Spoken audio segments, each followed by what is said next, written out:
The fact is, of all the stars that have names, 2/3 of them have Arabic names. So this was not, I don't think, his intent with that message.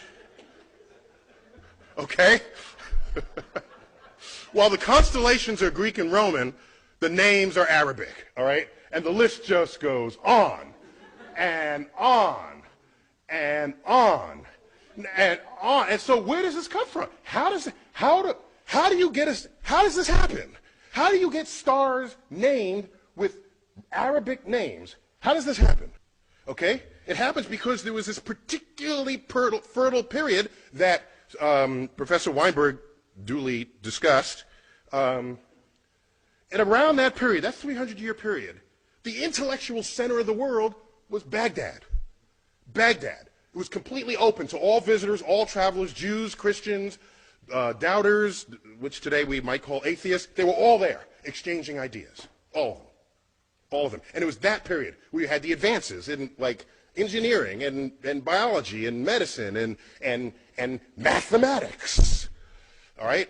Our numerals are called what? Arabic numerals. They ever stop and think about that? You know, who as in America, do we take pause at this? Why are they called Arabic numerals?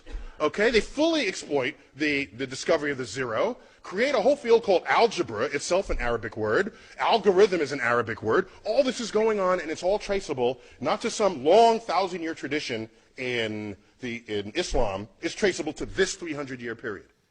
In that period, it's generally called the golden age of Islam, of Islamic science. Golden age. There was no greater golden age in the history of the world before or after.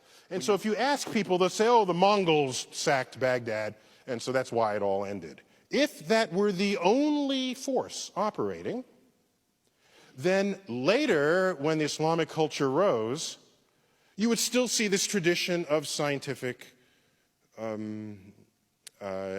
innovation. But it has not recovered. It has not come back at all compared to what was going on in that 300 years. And what you do is you read the writings of al-Ghazali, who was a Muslim cleric. He came along, he was an academic scholar. He interpreted the Quran. He said, this is how you must do it. First has social influence, and then political and cultural influence, and basically his interpretation took over. And in that interpretation, it included the perspective that the manipulation of numbers is the work of the devil. This cuts the kneecaps out of any mathematical advances that would unfold. Math is the language of the universe. If you take that out of your personal equation, you no longer contribute to the advance of human understanding of that universe. And that absence of Muslim presence in the frontier of science persists to this day.